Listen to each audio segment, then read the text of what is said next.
O Fabrício Rocha Carvalho até pergunta, seria o Richard Parker a pessoa que aparece no final do filme? Não, eu sou mais para Norman Osborn, viu, Fabrício? O Alexandre Matias disse, o recomeço do Amigão da Vizinhança arrasou nas telonas. O espetacular Homem-Aranha é com certeza um reboot que conseguiu conquistar os fãs e o resto do público. Ele disse que quando viu o filme, que era verdadeiramente espetacular, havia uma idosa de mais ou menos uns 80 anos assistindo o filme. O público, segundo ele, na sessão que ele assistiu, estava feliz com essa nova história. Pode-se perceber mais emoção e uma realidade mais avançada. O Andrew Garfield e Emma Stone parecem terem nascido para fazerem esses papéis, na opinião do Alexandre, que complementa que o 3D do filme ficou show, com os lances vertiginosos de cenas, a câmera em primeira pessoa, que eu também achei ótimo, mostrando só os pulsos do Homem-Aranha, as pernas, enfim, eu achei muito legal essa questão da câmera em primeira pessoa.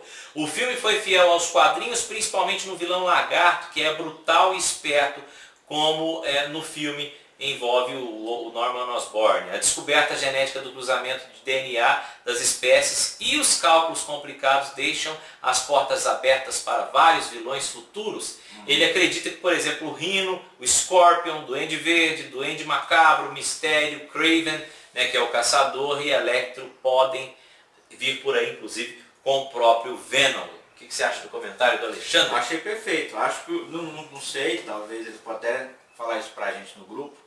Eu acho que ele tem um conhecimento legal. Profundo das histórias de quadrinhos aqui. Ele foi bem, eu bem muito dele. demonstrou ele fez um conhecimento. comentário dessa senhora de 80 anos. E aí, vendo assim, eu tô supondo, ela deve conhecer o Homem-Aranha da década de 60. Quando era nova. Quando começou o Homem-Aranha? Rapaz, 60... Não sei não, 60 e alguma coisa.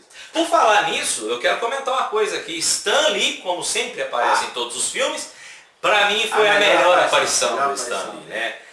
Pra quem viu o filme, ele tá lá com foninho de ouvido, lendo uns livros, escutando uma boa música na biblioteca da escola, enquanto a pancadaria lá atrás, né, tá arrebentando. Realmente uma cena a mais memorável até hoje. Stan Lee tem melhorado bastante nas suas interpretações. Vamos lá, o Michael Mendes, né, colocando mais uma vez que o 3D, segundo o Michael, é simplesmente dispensável, né? Eu não concordo com o Michael, eu acho que realmente existem 3D muito melhores que o espetacular Homem-Aranha, sim. Ultimamente tem se feito muito filme em 3D e colocado só apenas a questão de profundidade, né? O que a gente tem visto muito isso, né? Você coloca os personagens em primeiro plano, mais para frente, e o fundo é lá no fundo para dar essa questão de profundidade. Acabou-se muito aquele 3D que vem coisas na sua cara, no seu rumo, que eu acho bacana também, mas exagerado acaba tirando um pouco da atenção da história mesmo. No caso do Homem-Aranha, eu concordo em partes que em algumas cenas realmente é indispensável, Michael. Mas deixa eu te falar uma coisa, meu amigo, a cena final, né, para quem viu o filme, ver a cena final em 3D, compensa pagar qualquer ingresso para ver o Homem-Aranha lançando teias e pulando, parecendo que... Eu assisti 3D e normal e é notória a diferença. Então vamos lá, mais um aqui, vamos lá. A Vanessa Pimentel disse que vai assistir, né? Falou sobre o 3D também, ela concorda com o Michael, mas ela evita 3D porque ela usa óculos, então ela não assiste muito 3D, né? O Eduardo Martins Mesquita colocou que assistiu, acabou de chegar do cinema, assistiu o espetacular Homem-Aranha, concorda com o Michael, ele não viu diferença em 3D também para o convencional, a não ser o preço, dizer que o preço é mais caro. Quanto ao filme, o Eduardo Martins achou espetacular mesmo, a história é muito legal e prende mesmo a atenção das pessoas, a pessoa fica grudada na poltrona, né? Aí ele coloca algumas perguntas, ficaram sem respostas, mas acho que quem viu depois das letras pode ter sido clareado algumas respostas, né? Ele ainda coloca a primeira trilogia com o Tobey Maguire, gostou muito, mas agora é outra época e os efeitos são melhores. Para mim todos são ótimos, inclusive esse. Por falar em comparação de efeitos especiais, a nova versão do Mark Webb, eu acho que em termos de efeitos é infinitamente superior à versão do Sam Raimi, porque na versão de Sam Raimi, várias cenas em que se vê o Homem-Aranha pulando de prédios em prédios, nota-se, se você parar para pensar, tirar um pouquinho do seu gosto pelo Homem-Aranha, se você observar tecnicamente, você vê que aquilo ali é um boneco de computação gráfica. Já nesta versão eu achei muito perfeito. Você não consegue, às vezes, distinguir o que é ou não efeito especial. A gente só sabe que é efeito porque humanamente seria impossível. Eu gostei muito dos efeitos especiais deste novo filme, né? Você concorda comigo? Tá certo. Caio, vamos tentar agilizar um pouquinho, porque já temos muito tempo de videocast aqui, eu não sei se vocês estão gostando, então, enfim, a gente vai tentar acelerar um pouquinho aqui. O Caio César disse que assistiu o filme e gostou muito, estava ansioso quando viu o trailer, assistiu em 3D e gostou muito de alguns efeitos, mas esperava bem mais dos efeitos especiais. Bom, Caio, eu não sei o que você esperava, porque eu adorei os efeitos, a gente acabou de comentar isso aqui agora, né? Eu acho que efeitos especiais demais vai virar um Transformers do Michael Bay, aquele que você vê destruição e perde o sentido e perde história, e enfim, eu não sou muito fã disso não, eu acho que tem que ter tudo na medida certa. O Caio continuou colocando aqui, achou excelente a ideia do reboot, além de mudarem os atores e colocarem a Gwen Stacy como protagonista. Acho que ela e o Peter Parker formam um belo casal e sem dúvidas ainda há muito por vir nos próximos filmes. Né? Ela fala também da questão do cena extra, curtiu muito o filme, que realmente entregou uma história como se ele nunca tivesse conhecido o Homem-Aranha. Então ele se surpreendeu positivamente. O Sérgio Adão Ferreira disse que assistiu o filme e também adorou. Dessa vez eles fizeram um parque mais antenado com a realidade, com conflitos, problemas, amores, etc. A única coisa que deixou ele chateado, e isso ele fala bem que é a coisa dele, né, é que ele torce para que o mocinho se dê bem com uma garota, pelo menos uma vez. E que essa situação dure pelo menos até a próxima versão do filme, mas infelizmente isso não acontece.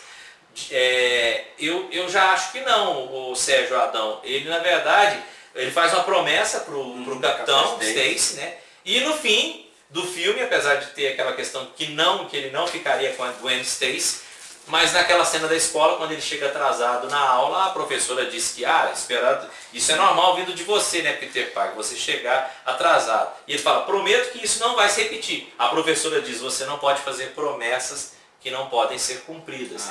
Aí ele ri e fala, né, que ela tem razão. Ou seja, isso dá a entender que ele não vai cumprir a promessa que ele fez para o Capitão Gwen. Vai ficar com a Gwen de novo partindo para o mundo das suposições. Tentando trazer mais para o humano. Porque nos gibis, né, eu tenho aqui a morte do Capitão Stacy, ele tem que morrer mesmo, né? Ele morre no gibi também daquele jeito, né, em cima do prédio. Não, é diferente. É diferente? É diferente. Não é em cima do prédio, não. Mas ele morre pelo lagarto também? Não, também não é pelo diferente. lagarto. Está tendo uma briga entre o Aranha e o Dr. Octopus, e aí os tentáculos batem lá e cai um pedaço do prédio, e o Capitão Stacy, para salvar uma criança, ele empurra a criança e as pedras caem em cima dele. Aí ele pega, leva o cara para cima de um prédio, e lá tem aquela conversa. Só que no filme fala para ele se afastar da filha. No gibi fala para ele cuidar dela. Certo, entendi. E aí, aí é um super spoiler aí, vamos dizer assim, aí é que vai gerar depois o grande transtorno na vida do Peter, que é a morte. Não, vamos contar ou não vamos contar? Não, conta não conta. Não vamos contar, não. Sabe por quê? Porque pode ter uma versão que conte isso, né? Que a gente, quem sabe, quem lê as histórias em quadrinhos sabe o que vai acontecer. Mas vamos deixar isso para os próximos filmes, tá? Carlos Machado disse que não gostou do começo do filme, mas o final foi Duca. Duca, você sabe o que vamos falar o que era. Carlos, o final realmente foi muito bom, mas eu também gostei do começo.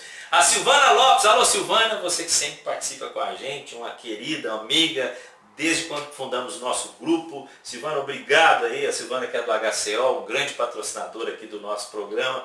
A Silvana disse que assistiu e achou muito melhor do que os outros. Ela disse que gostou muito dos efeitos especiais e das tiradinhas de amor. A história, segundo ela, é muito mais interessante, mas ela ficou na dúvida a respeito da namorada do Homem-Aranha. Ela também não entendeu muito essa história de Mary com Gwen, né?